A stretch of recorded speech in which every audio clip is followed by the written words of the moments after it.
الله وبركاته إن الحمد لله والصلاة والسلام على رسول الله وعلى آله وصحبه ومن والاه ولا حول ولا قوة إلا بالله.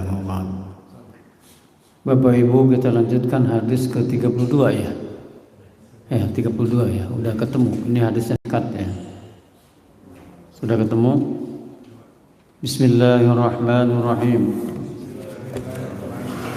An Abi Sa'd ibn Malik ibn Sinan al-Khudri radhiyallahu anhu anna Rasulullah sallallahu alaihi wasallam qala la darara wa la dirara la darara wa la dirara hadisun hasanun rawahu Ibnu Majah wa Daruqutni wa ghairuhum musnada. Saya nggak lanjutin ya, baca yang setelahnya itu cuman keterangan aja. Hadisnya cuman singkat, la dororo wala diroro. Itu hadisnya. Baik, kita coba pahami ya. Pertama, hadis ini memang diperdebatkan oleh para ulama apakah mursal atau marfu. Sedikit saya ulas ya. Mursal itu begini, sahabatnya nggak ada, tapi tabi'i yang ngomong. Tabi'i itu kan berarti orang yang ketemu dengan sahabat, tapi nggak ketemu dengan nabi. Yang ketemu dengan nabi siapa? Sahabat. Kalau mursal berarti tabi'i yang ngomong bahwa nabi bersabda. Berarti ada yang terputus. Mursal itu dianggap terputus berarti lemah ya.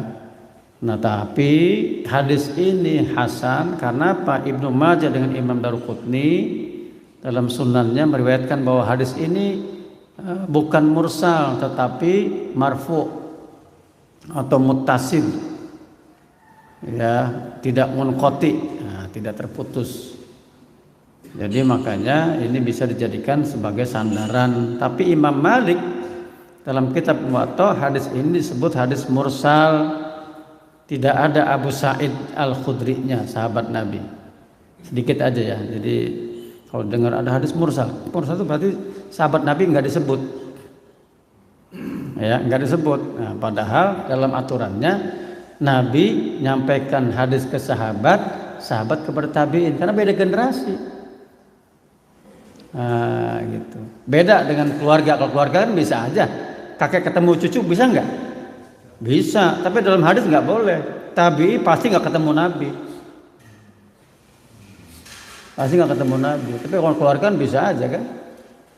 Ya. Karena kalau dia ketemu Nabi namanya bukan tabi'i, namanya apa? Nah, sahabat itu macam-macam. Ada sahabat besar, sahabat menengah, sahabat kecil. Ummu Kulsum putrinya Ali dengan Fatimah ya, ini kan lagi ramen tentang nasab nih ya. Ya, jadi putra putri Fatimah dari Ali itu ada 5 ya. 3 itu laki, 2 perempuan. Kita kan cuma tahu Hasan Husain ya. Realnya 5 ya, 3 laki-laki siapa? Hasan Husain Muhsin. Cuman Muhsin ini meninggal dalam usia masih anak-anak. Kalau Hasan Husain sampai punya anak ya. Selain itu ada Ummu Kulsum ya, masih ketika Nabi meninggal umurnya masih ya balita. Ya, sehingga disebut dengan sahabat kecil dan dia dinikahi oleh Umar bin Khattab. Bayangkan Umar bin Khattab kawin sama anak 5 tahun ya. Ya, karena apa alasannya Nabi atau Ali, saya perkenankan ingin tersambung nasab saya dengan baginda Rasulullah. Dengan cara apa? Menikahi putrinya Ali. Padahal masih anak-anak waktu itu ya, mungkin 6 tahun ya umurnya itu. Ya itu ya sedikit. Nah, ini perawi hadisnya Abu Sa'id al-Khudri, nama aslinya Sa'ad bin Malik bin Sinan. Al-Khudri itu merujuk kata Khudroh. Khudroh itu kakeknya Abu Sa'id yang kesekian. Jadi kalau orang dulu itu termasuk di Arab itu kadang-kadang nama orang itu diambil dari gelar, dari lakob. Ya di kita kan ada di Sumatera itu ada orang bergelar si pahit lidah, nah dengar nggak? Itu gelar Pak, tapi orang pasti tahu oh namanya si Fulan, ya nggak? Di dalam tradisi Arab ada juga Khudroh, atau juga terkait dengan profesi. Kita pernah dengar ada namanya Az-Zahabi, Imam Zahabi. Zahabi itu profesi Pak, tukang emas. Zahabi, jadi dipakai nggak apa-apa. Ya, selama itu memang memberikan ciri. Ada juga maaf ngomong, namanya gelarnya diambil dari cacat fisik ada. Ya macam-macam lah. Ada di dalam hadis itu ada namanya seorang perawi namanya Humaid At-Tawil, ujungnya ada Tawil. Tawil itu tinggi, tinggi banget, saking tingginya disebut Tawil dia. Ada juga Al-Aqra, Aqra karena kulit karena rambutnya ya, botak ya, Aqra dan seterusnya. Itu dalam ilmu hadis boleh kalau tujuannya menandai orang itu tidak ada yang kecuali dia. Bukan dalam konteks mengejek, bukan. Ya. Karena Nabi pernah juga ketika sholat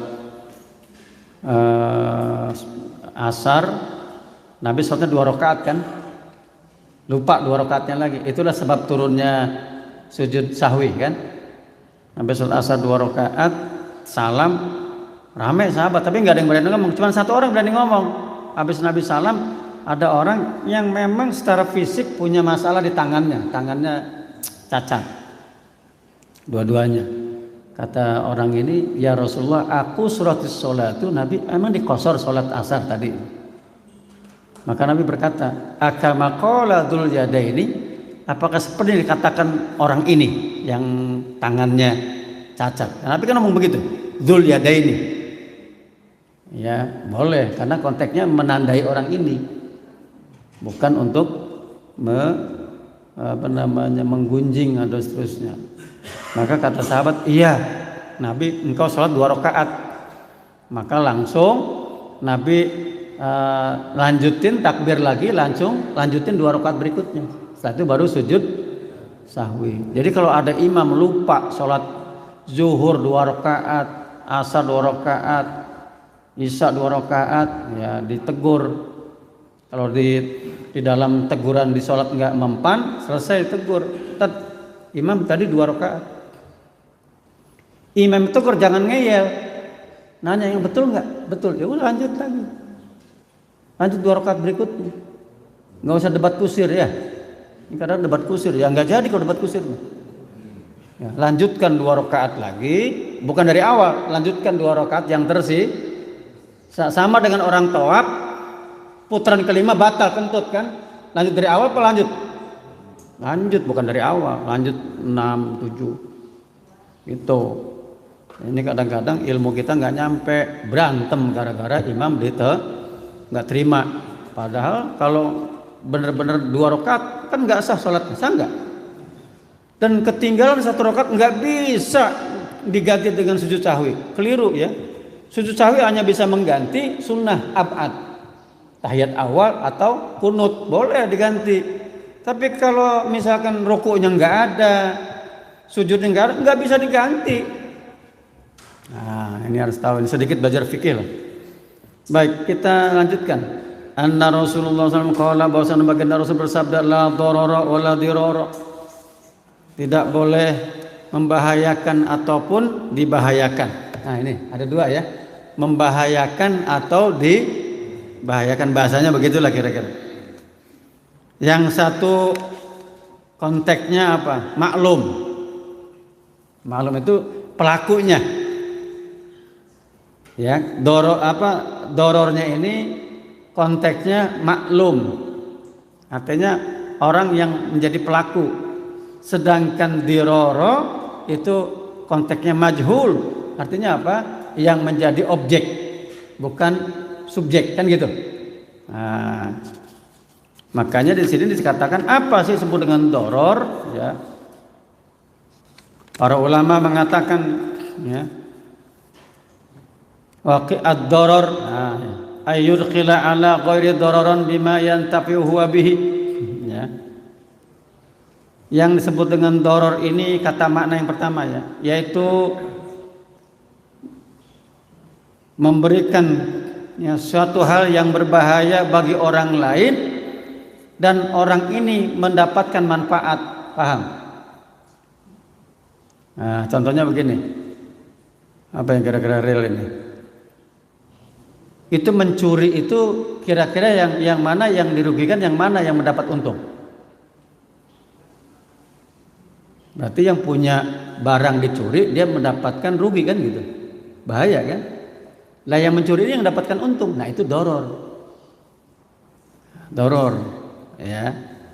Itu ada yang mengatakan begitu. Di sini maknanya. Korupsi yang dirugikan siapa? Negara. Iya. Yang koruptornya untung kan? Dapat duit kan? Nah, itu doror. Ya, doror. Ya. Wa diroro ayul khilal ghair daran bila manfaat lahu. Nah, ada yang kedua, diror ini dimaknai memberikan bahaya tapi dia tidak memanfaatkan, tidak mendapat manfaat.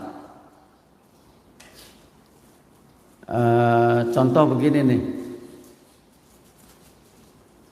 Ada orang, misalkan ada pembagian sedekah. Ya. Ini terjadi nih di haji nih. Di haji. Ada orang kan anak orang kita kan kalau ada pembagian makan itu kan rame gitu kan, ikut. Wah. Terus tiba-tiba dia dapat susu kotak. Diminum, asem. Ya, asem. Langsung komentar, ini susu basi dibagi. Ya, karena yang bersangkutan orang kampung, baru minum susu pertama kali, mungkin modelnya beda kan gitu. Langsung apa? Udah dibuka, dibiarin, iya kan? Orang lain mau makan gak itu? Nggak mau lah, udah dibuka, ya. Tapi dia mengambil hak orang nggak? Mengambil orang yang perlu, ya. Nah, itu berarti diror. Dia tidak mendapatkan manfaat karena nggak suka susu asam, bukan susunya basi, susu fermentasi, kayak yogurt. Kalau di sana namanya laban, itulah orang kampung, Pak. Orang kita ini banyak orang kampung yang sok tahu, kan gitu. Masih kan nanya, ini apa ya? Kok rasanya asam? Ini susu fermentasi, ya, bukan susu Indomil yang manis, yang kaleng, nah, ya beda lah. Ya, nah itu diror. Kita mengambil sesuatu yang tidak kita manfaatkan dan merugikan orang, itu diror. Paham? Maka Bapak kalau mohon maaf kalau ada pembagian apapun, ya, ataupun ada jatah nih makan prasmanan, ya, hajatan, kalau nggak sanggup ngabisin jangan banyak-banyak ngambilnya, ya, karena ada hak orang lain. Paham nggak? Ya, termasuk sedekah tadi nih. Kalau nggak suka jangan diambil, karena ada orang lain yang suka. Nah, gitu. Jadi ada dua, ya. Doror itu membahayakan orang karena dia punya manfaat, ada maksud mengambil manfaat. Yang kedua, diror dia mengambil atau memberikan bahaya ke orang lain tapi dia nggak dapat manfaat. Nah, itu makna yang kedua.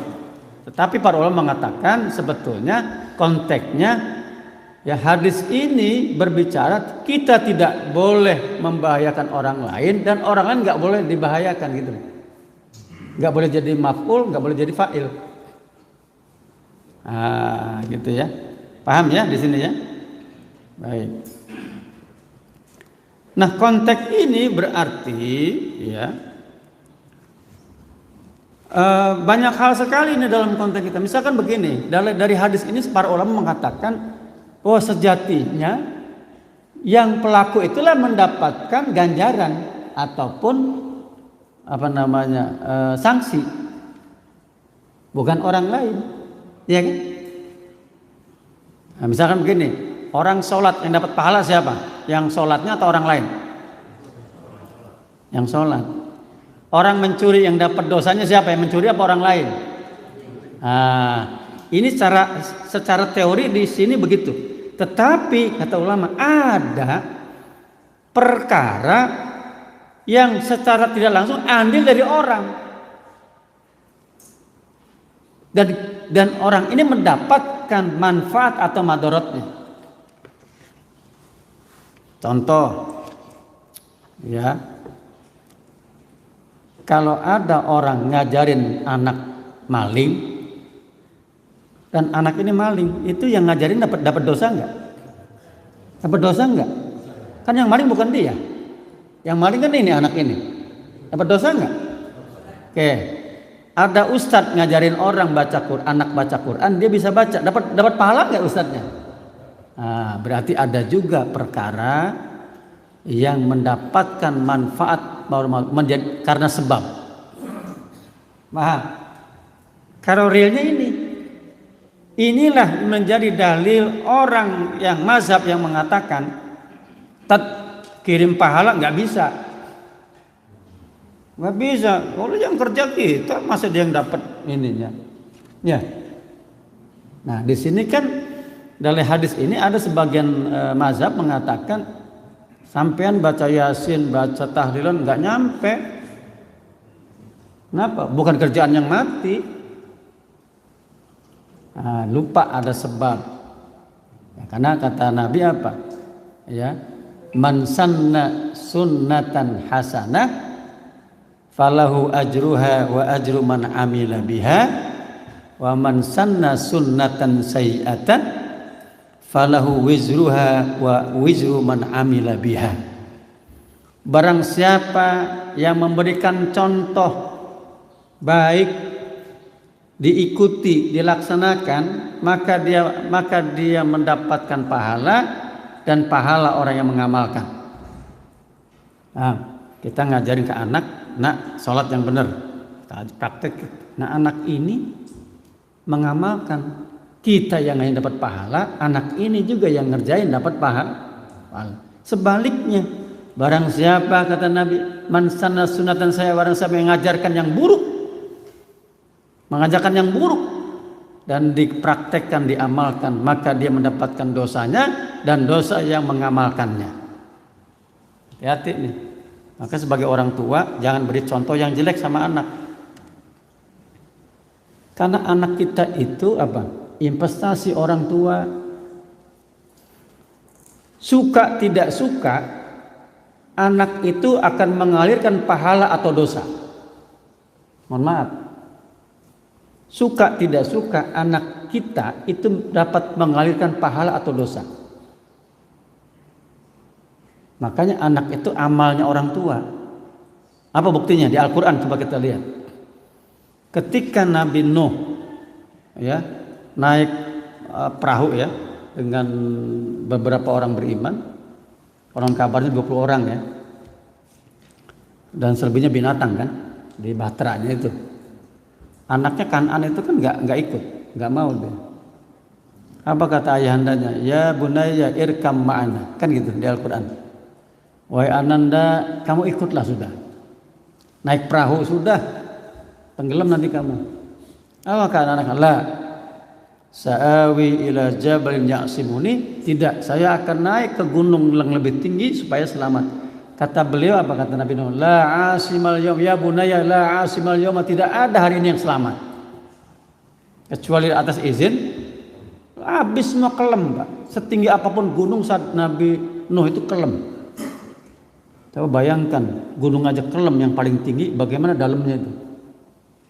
Banyaknya air seperti apa? Orang hujan nggak berhenti di bawah mata air keluar, iya kan? Iya kan gitu. Al-Quran itu bilang, iya kan? Kan Al-Quran bilangnya apa? Ketika sudah selesai masa banjir apa? Ya samau aqli ima'aki, kan gitu. Wahai ardu ibla'i ma'aki. Wahai langit, hentikan curahan airmu. Wahai bumi, telan kembali itu airmu, kan gitu. Maka kan akhirnya Bayangkan jadi ketika Nabi Nuh itu terjadi banjir bah, hujan turun berturut-turut besar selama berbulan-bulan, dari bawah mata air keluar semua. Oh, gimana enggak banjir bah coba? Iya, luar biasa ya. Maka apa ketika tenggelam mau mati, ini Nabi Nuh sebagai bapak tentunya enggak tega dong lihat anak meskipun dia kafir, ya. Apa kata Nabi Nuh? Ya Allah, innahu min ahli. Itu keluargaku ya Allah. Masa mati sih? Apa jawaban Allah? Ya Nuh, innahu laisa min ahlik. Innahu amalun ghairu sholih. Dia bukan keluargamu dan dia bukan amal yang soleh. Nah, Al-Quran bilang anak itu amal yang soleh. Amal. Artinya bapak ibu ini sekarang nih jadi orang soleh, otomatis mengalirkan pahala buat orang tua kita. Suka nggak suka, dihadiahkan atau nggak dihadiahkan. Makanya nanti di hari kiamat itu kata Nabi ada anak-anak yang masih balita itu menunggu pintu surga. Menunggu pintu surga. Ada riwayat itu hadis. Ditanya sama malaikat surga, ngapain kamu? Kami sedang nunggu bapak kami, ibu bapak kami. Ibu bapak kami. Loh kenapa? Ya belum datang mereka ini. Jadi kenal anak ini. Itulah yang disebut dengan doanya Nabi. Ketika ada anak bayi meninggal, maka doakan. Jadikan tabungan. Tabungannya itu ini. Maka kata Imam Ahmad, bagi mereka yang punya bayi meninggal, ya meninggalnya hidup ya. Karena kalau hidup ya meskipun sesaat itu tetap dianggap seperti dewasa ya, disolatkan ya, dimandikan ya kan. Ya. Kata Imam Syafi'i itu ya sudah wajib disolatkan segala macam karena dia sudah bernafas. Maka apabila diakekahkan maka lebih sempurna lagi orang tua mendapatkan tabungannya kan gitu.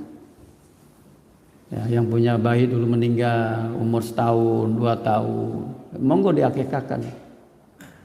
Ya diakekahkan meskipun akekah itu dasarnya buat orang yang hidup. Tapi kata Imam Ahmad ya, ketika Nabi sampaikan anak itu tergadaikan ya selama dia tidak diakekahkan, maka orang tua yang dulu anaknya meninggal dalam keadaan balita enggak diakekahkan, dia tidak akan mendapatkan syafaat dari anaknya.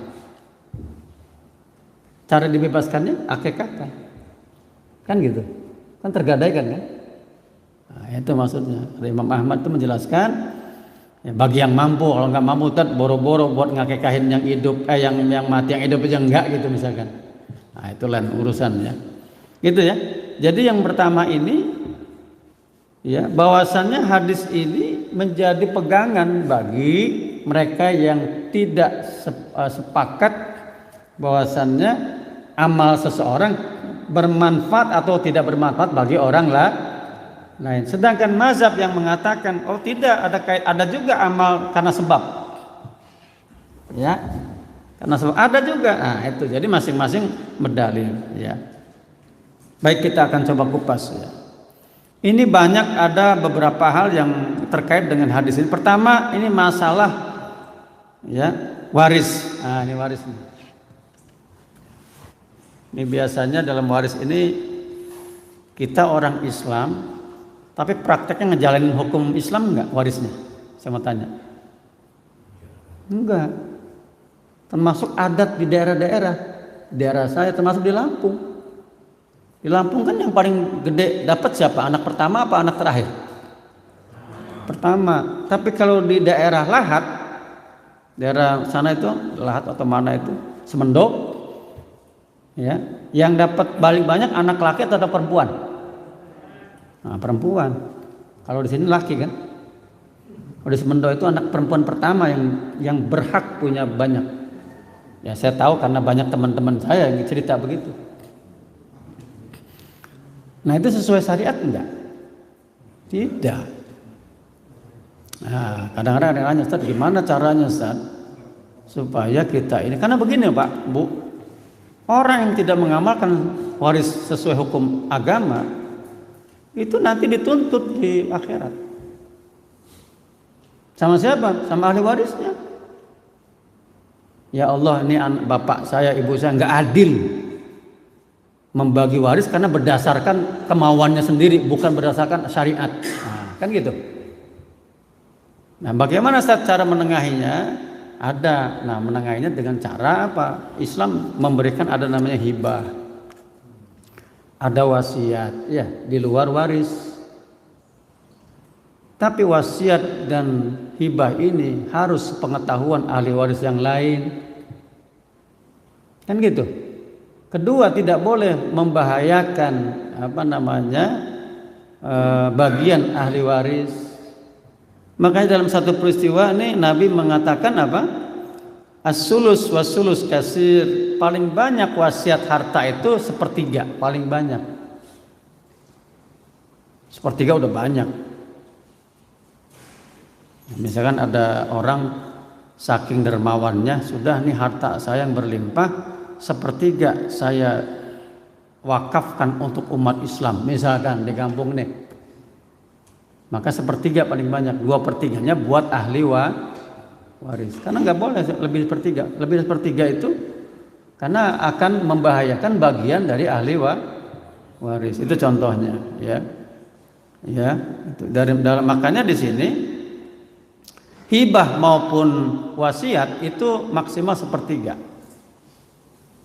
Termasuk juga sedekah. Iya, sedekah kita nggak boleh melebihi dari sepertiga. Karena kalau lebih dari sepertiga dikhawatirkan membahayakan bagian ahli waris. Sedangkan dalam Al-Quran dilarang kita ini meninggalkan ahli waris dalam keadaan minta, nggak boleh. Kok bisa sih Abu Bakar pernah melakukan? Nah, itu Abu Bakar, versinya beda lagi, itu pengecualian. Ya kalau sekarang nggak bisa begitu Pak, kita punya banda, udahlah saya wakafin semua, anak kita pada pada kere, ya nggak boleh. Ya gitu kan. Aturan-aturan ini perlu ditegakkan, termasuk dalam warisan tadi. Sesuailah aturannya. Misalkan kalau ibu dapat bagian itu berapa? 1/6 ya. Istri itu paling banyak 1/4. Suami paling banyak 1/2. Nah kalau istri itu 1/4, kalau dia punya anak, misalkan nih nikah atau punya anak, maka bagian warisnya 1/8, kan turun kan gitu, dari 1/4 1/8. Nanti lagi yang 1/2 ini ya menjadi 1/4, kan begitu. Ada dalam ilmu faraid itu ya, ada ilmu dalam faraid. Itu pertama, hadis ini berkaitan dengan waris, implementasinya. Nggak boleh kita berdalih, ini saya lagi beramal, apa wasiat, wakaf. Ingat, wakaf Anda tidak boleh lebih sepertiga. Kenapa? Kalau lebih akan membahayakan orang lain. Siapa? Ahli waris. Nah, itu pertama, ya. Yang kedua dalam nikah talak. Nikah dalam agama kita diminta maksimal itu 4 istri ya. Nggak boleh lebih. Minimal 1 kan gitu. Maksimal 4 itu dalam konteks masih ada semua. Beda yang 4 kali nikah beda. Tapi udah 4 kali nikah, meninggal, kawin lagi. Atau saat saya udah nikah berapa? 10 kali. Loh kok? Enggak, maksudnya nikah cerai. Itu beda. Yang dimaksud 4 itu dalam kondisi masih jadi istrinya. Masih ada orangnya. Kalau orangnya dicerai, orangnya meninggal, itu enggak dihitung. Ya, itu jadi. Nah zaman Nabi ada itu orang punya istri 10, kata Nabi amsik alaihinna arba'an wattolikuhuna ya al-baqi. Kata Nabi apa? Ambil 4, lepas yang sisanya. Kan gitu. Jadi nggak boleh. Apapun dalilnya nikah 4 lebih dari 4 nggak boleh. Dia kiai nggak bisa, nggak boleh. kecuali Nabi. Nabi istrinya berapa? 9 kan gitu. Ya, kalau kita nggak boleh, levelnya 4 udah paling tinggi. Ya, 4 luar biasa Pak. 1 aja susah kadang-kadang ya. Ya enggak, boro-boro 4 1 aja enggak keurusan. Ya enggak cukup ya, baju aja setahun sekali lebaran itu kalau ada kan gitu. Sombong banget mau 4 kan gitu kan. Ya Pak ya. Nah, itu maka nikah itu berdasarkan apa? Bukan nafsu tapi ibadah. Mensejahterakan dan seterusnya. Itu nikah. Yang kedua talak. Talak itu ya ada nama talak rujuk dengan talak bain. Talak rujuk dibatasi cuma 2 kali. Ini harus paham nih. Ya, kalau ada suami istri, suaminya bilang cerai 2 kali, maka hukumnya haram dia tinggal lagi sama suaminya. Meskipun omongan doang. "Udah Dek, kamu saya cerai." Rujuk lagi dia. Kan rujuk itu kan balik. Balik itu dengan 2 cara. Bisa dengan lisan, bisa dengan perbuatan, kan gitu. Iya kan? Lisan itu apa? Ya istrinya, "Ya udah Bang, nggak apa-apa kalau mau balik lagi." Nah, misalkan gitu. "Dek, saya mau balik." "Ya udah balik lagi." Boleh tanpa akad. Iya kan? Tapi kalau dia bilang besok lagi ribut lagi ngomong cerai lagi, berarti sudah jatuh talak 2 kali. Ini boleh rujuk nih yang kedua nih. Ya, pas udah bilang, "Dek, kamu saya cerai." Musim hujan, dingin ya kan? Wah, balik lagi dia rujuk. Iya kan? Besok berantem lagi, cerai lagi. Nah, yang ketiga nggak boleh rujuk. Nggak boleh. Kalau dia rujuk, berarti dua-duanya ini nggak tahu ilmu agama. Artinya zina sepanjang saat itu. Sejak itu dia zina. Kita khawatir udah ngomong cerai ini berulang-ulang, tapi masih serumah. Berarti setiap hari zina sama orang yang dianggap istri. Atau suami berzina dengan istrinya. Menurut orang lain hakikatnya zina. Kenapa? Hukum suami istrinya udah lewat. Paham? Ini yang banyak nggak tahu. Hati-hati jangan gampang ngomong cerai. Makanya kata Nabi, "Salasun jadduhuna jiddun." Ada 3 perkara yang main-mainnya beneran. Apa? An-nikah, ya, at-thalaq wal itaq. Yang pertama nikah nggak boleh main-main Pak. Saya nikahkan anak saya Bulana binti Fulan dengan kamu, ya, dengan mas kawin sejadah tunai, diterima saya terima nikahnya Fulana binti Fulan dengan mas kawin sama tunai. Jadi nikahnya. Makanya kalau di sinetron itu nggak boleh di syuting utuh, khawatir beneran tuh dia. Sinetron kan nggak boleh tuh Pak. Kalau sutradaranya ngerti agama itu nggak bisa dia berperan pura-pura nikah tapi dengan ijab kabul lengkap. Oh, nggak boleh. Jadi nanti dia beneran istrinya, beneran suaminya. Termasuk cerai nggak boleh main-main. Nah, cerai itu ada cerai langsung, ada cerai gantung, ya, atau mu'allaq, ya. Taklik talak sering kita baca tuh habis akad nikah, itu namanya cerai gantung. Apabila suami tidak memberi nafkah selama 3 bulan berturut-turut dan istri tidak ridho, maka jatuh talak 1, kan gitu. Itu jatuh Pak kalau terjadi. Bener suaminya nggak ngasih nafkah 3 bulan berturut-turut. Suka nggak suka jatuh talak 1-nya. Secara agama, tetapi dalam praktek kita harus berdasarkan sidang kan gitu, ada saksi. Gitu. Makanya nikah di kita wajib hukumnya berdasarkan catatan sipil. Tapi hukum agama tanpa catatan sipil pun terjadi nikah dan cerai itu. Ya, maka jangan sembarang sekata-kata cerai, ya. Jangan Pak.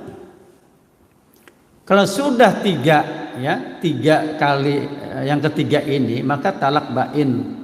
Bainnya kubro. Apa itu kubro? Si istri tidak boleh balik sama suami kecuali dia nikah sama orang lain dulu dan dicerai secara normal.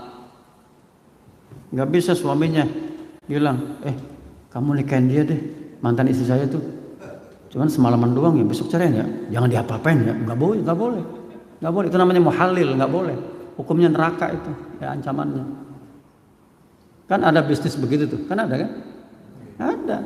Udah kamu nggak usah nikah aja menikah, nanti mau cerai, mau kawin lagi sama dia.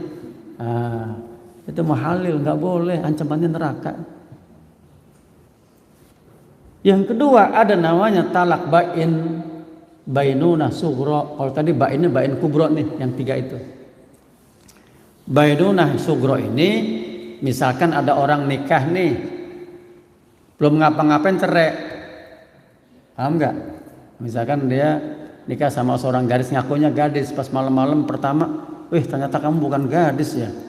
Belum dia, baru ya dia tahu, cuman belum diapa-apain tuh, belum ada hubungan suami istri. Udahlah, kamu saya cerai. Nah, itu belum terjadi apa-apa.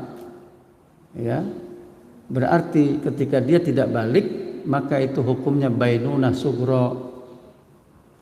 Bainunah sugro itu ya pisah, tetapi dia ya kalau mau nikah lagi boleh, tapi dengan akad baru dan mahar baru. Atau yang ditalak 1-2 tidak rujuk. Rujuk itu masa berlakunya sampai idah.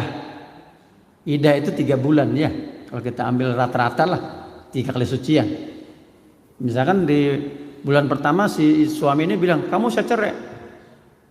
Maka berlaku nih hukum rujuk 3 kali sucian. Sampai 3 kali sucian berlalu, dia belum rujuk-rujuk. Berarti sudah jatuh talak bain sugro. Dia mau balik lagi harus akad baru dengan mahar baru. Paham?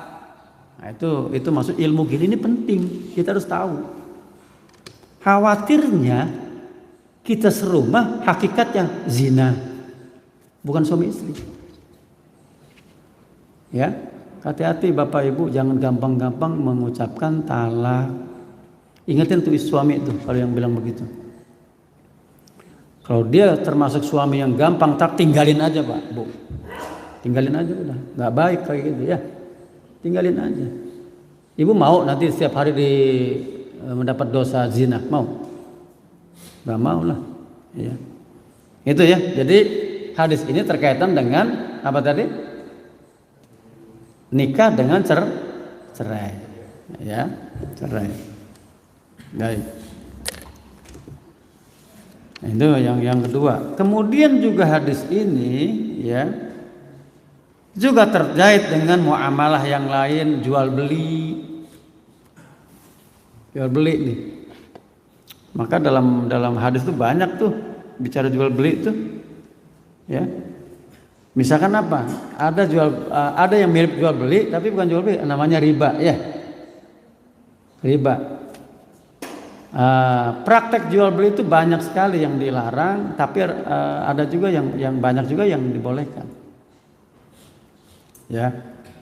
Nah, yang tidak boleh misalkan apa? Penjualan di mana ada gharar, tipuan, itu nggak boleh. Dilarang. Gharar, tau gharar? Contoh orang jual susu dicampur air. Susunya seliter, airnya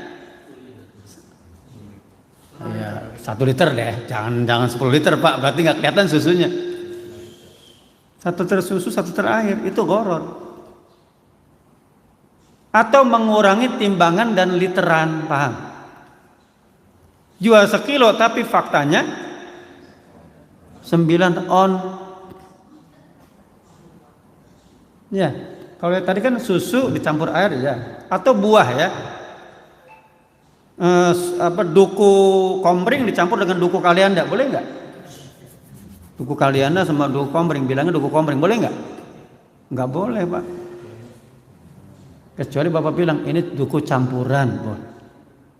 Kalau Bapak bilang itu dukunya kalianda, ada kompringnya, ya, tetap gharar juga sih Pak. Nggak jujur, maksudnya. Ya, kalau Bapak bilang campuran, boleh. Ini Pak campuran Pak. Sebagian ada kalianda, ada duku kompring. Ya harganya segini. Ada nggak orang begitu? Yang jual begitu ada nggak? Ngomong begitu?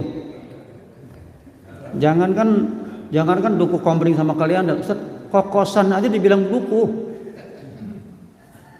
Saya punya tetangga, ya dia kebetulan mantuan sama orang Palembang sana, entah Musirawas atau apalah, rombongan dari Bekasi, dari kampung saya itu di Bekasi, bawa berangkat di pinggir jalan pas pulang lihat banyak duku berkarung-karung, kok murah amat ya, namanya orang jauh musafir dia pengen bawa buah tangan oleh-oleh buat tetangganya, murah ya dibeli sama dia, berkarung-karung itu dibawa ke Bekasi. Sampai di kampung duku itu cuma di atas doang, bawahnya kokosan. Jadi gimana? Yang atasnya manis, yang bawahnya kecut kan gitu. Iya. Dosa enggak begitu? Dosa enggak? Itu gharar. Enggak akan berkah. Orang yang jualan meskipun kelihatannya dia itu untung, enggak berkah. Yang namanya enggak berkah itu habis begitu aja tuh duit. Ya, coba aja lihat. Ya. Tapi kalau dia itu berkah, meskipun sedikit itu kerasa. Ya, kalau bapak ibu megang duit banyak tapi habisnya nggak berasa, berarti tanda-tanda jangan-jangan uang itu tidak berkah. Iya kelihatan pak bapak ibu. Kalau jadi loh, kalau yang duit berkah itu jadi. Anak yang disekolahkan lulus, ya, pada sehat, patuh sama orang tua. Salah satu efek anak tidak patuh sama orang tua itu diantaranya mohon maaf, karena makanannya berasal dari penghasilan yang tidak jelas. Ya, jadi jual beli dengan beragam ininya, ada yang dibolehkan, ada yang tidak. Nah, yang tidak dibolehkan apabila ada gharar, ada penipuan. Ya, penipuan. Nah, termasuk pinjam meminjam. Kalau ada tambahan di luar pinjaman namanya riba. Bedakan antara riba dengan kredit ya. Kadang ada orang, Ustaz saya boleh nggak nih punya barang, kalau beli cash 10.000, kalau dibayar 3 kali 12.000, ya boleh. Boleh, itu bukan riba. Karena kata ulama, waktu itu menentukan harga. Beda dong yang bayar cash 10.000, iya, karena waktu itu dia langsung dapat kan. Tapi kalau yang bayar 3 kali, otomatis kan ada waktu tambahan. Yang waktu tambahan itulah ada konsekuensi tambahan biaya. Makanya boleh kredit. Boleh. Kredit syaratnya flat, tahu flat? Yang kredit berfluktuatif, nah itu nggak boleh, namanya kredit riba itu. Paham? Tadi apa namanya? Bulan ini kok beda cicilan saya sama bulan kemarin. Kenapa? Karena mereka ngikutin bunga. Oh ya, itu yang disebut dengan kredit riba itu. Tapi kalau flat, nah boleh tuh.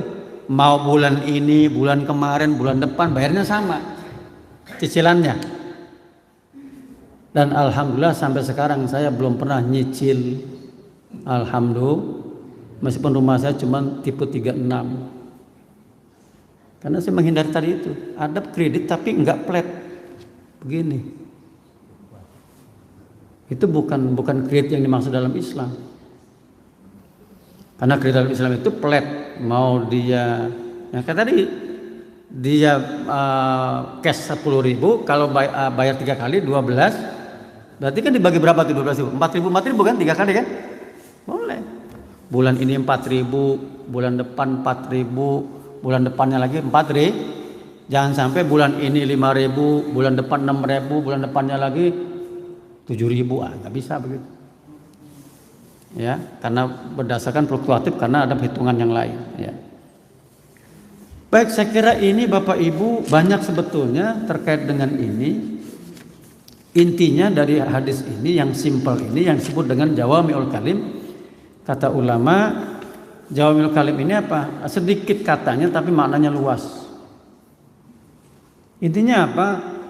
Kita tidak boleh membahayakan orang lain, ataupun kita tidak boleh mendapatkan bahaya dari orang lain. Artinya tidak boleh kita jadi pelaku ataupun subjek ataupun objek, nggak boleh. Semuanya tidak boleh mendapatkan kezoliman atau melakukan kezoliman, gitu ya. Nah, saya kira ini kalau ada yang mau bertanya monggo. Ini hadisnya simpel, kalau penjelasannya panjang, tapi saya ambil contoh-contoh saja tadi. Ya, mudah-mudahan ada bayangan, ada manfaatnya. Ya, silakan ada yang mau nanya, monggo Pak Haji Rahman. Terima kasih, Ustaz. Ya.